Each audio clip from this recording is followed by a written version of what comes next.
Telugu YouTube ఛానల్లో మీ వ్యాపార ప్రకటనల కోసం 9154949554కి కాల్ చేయండి. అసలే జనాదరణ లేక వెలవెలబోతున్న టీడీపీ, బీజేపీ, జనసేన కూటమికి షాకులపై షాకులు తగులుతున్నాయి. వారు చేసిన తప్పిదాలే వారిని వెంటాడుతున్నాయి.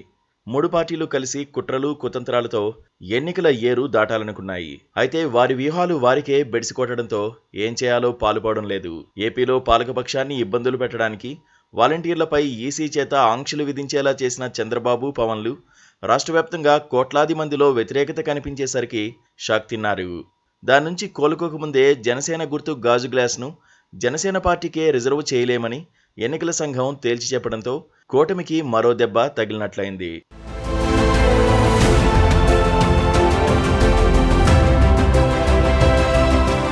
సంక్షేమ పథకాల ఫలాలను ఇంటింటికి అందించే వాలంటీర్ వ్యవస్థ వల్ల వైఎస్ఆర్ కాంగ్రెస్ ప్రతిష్ట పెరుగుతోందని భావించిన చంద్రబాబు నాయుడు ఆ వ్యవస్థపై మొదటి నుంచి విమర్శలు చేస్తూనే ఉన్నారు. తాను అధికారంలోకి వస్తే వాలంటీర్ వ్యవస్థను ఎత్తివేస్తామన్నారు. చంద్రబాబుతో పాటు పవన్ కళ్యాణ్ కూడా వాలంటీర్లపై అనుచిత వ్యాఖ్యలు చేశారు. వాలంటీర్లు మహిళలను అక్రమ రవాణా చేస్తున్నారంటూ తీవ్రమైన ఆరోపణలు చేశారు. అయితే ప్రజల్లో వాలంటీర్ల పట్ల సానుకూల దృక్పథం ఉందని గమనించడంతో తాము వాలంటీర్లకు వ్యతిరేకం కాదంటూ బాబు, పవన్లు సన్నాయి నొక్కులు నొక్కడం మొదలుపెట్టారు. పైకి అలా అంటూనే ఎన్నికల సమయంలో వాలంటీర్లు ఇంటింటికి పింఛన్లు అందించడానికి వీల్లేదని ఎన్నికల సంఘానికి ఫిర్యాదు చేయించారు చంద్రబాబు. చంద్రబాబుకు ఆప్తుడైన మాజీ ఎన్నికల కమిషనర్ నిమ్మగడ్డ రమేష్ చేత ఈసీకి ఫిర్యాదు చేయించారు చంద్రబాబు. దాంతో వాలంటీర్లు ఎన్నికలయ్యే వరకు పింఛన్లు అందించకూడదని ఎన్నికల సంఘం ఆదేశాలు జారీ చేసింది. దాంతో ఏప్రిల్ నెలలో మండు టెండర్లో వృద్ధులు పింఛన్ల కోసం నరకయాతన పడాల్సి వచ్చింది.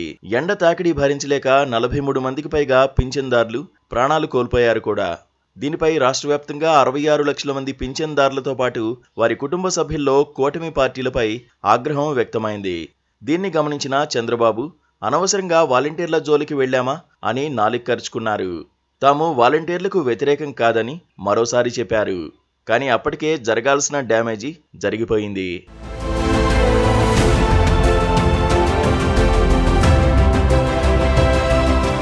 వాలంటీర్లపై ఫిర్యాదు చేయించిన టీడీపీ ఇప్పుడు పింఛన్దారుల కష్టాలకు వైఎస్ఆర్ కాంగ్రెస్ పార్టీయే కారణమని దబాయిస్తోంది. అయితే జనం నమ్మడం లేదు.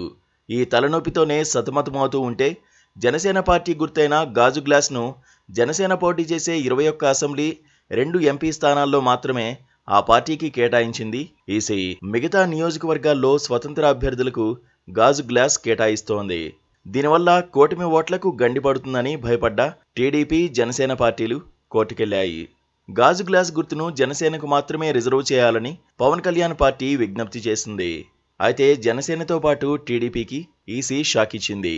జనసేన పోటీ చేసే స్థానాల్లో మాత్రమే జనసేనకు గాజు గ్లాస్ గుర్తుంటుందని, ఇతర నియోజకవర్గాల్లో గ్లాసు గుర్తును రిజర్వ్ చేయాలన్న జనసేన డిమాండ్ను ఆమోదించే పరిస్థితి లేదని న్యాయస్థానంలో ఈసీ స్పష్టత ఇచ్చింది. ఇతర స్థానాల్లో ఇప్పటికే గాజు గ్లాస్ గుర్తు కేటాయించిన వారికి ఇప్పుడు గుర్తులు మార్చడం సాధ్యం కాదని, ఎన్నికల ప్రక్రియ మొదలైపోయిన నేపథ్యంలో జనసేన పిటిషన్కు అసలు విచారణ అర్హతే లేదని ఎన్నికల సంఘం కోర్టు దృష్టికి తీసుకువచ్చింది. ఇటువంటి పిటిషన్లను పట్టించుకోకుండా పోతే ఎన్నికల వరకు ఎవరో ఒకరు పిటిషన్లు వేస్తూనే ఉంటారని ఈసీ స్పష్టం చేసింది. హైకోర్టులో తమకు అనుకూలంగా నిర్ణయం వస్తుందనుకున్న టీడీపీ, జనసేనలకు ఈసీ నిర్ణయం కోలుకోలేని షాకే అని చెప్పక తప్పదంటున్నారు రాజకీయ పండితులు. ఎందుకంటే చాలా నియోజకవర్గాల్లో టీడీపీ, జనసేన తిరుగుబాటు అభ్యర్థులు స్వతంత్ర అభ్యర్థులుగా బరిలో ఉన్నారు. వారిలో చాలా మందికి గాజు గ్లాసు గుర్తు కేటాయించింది ఈసీ. మే 13న జరగనున్న ఎన్నికల్లో ఈ పరిణామం మూడు పార్టీల కూటమికి ఎంతో కొంత నష్టం చేకూరుస్తుందని పరిశీలకులు భావిస్తున్నారు.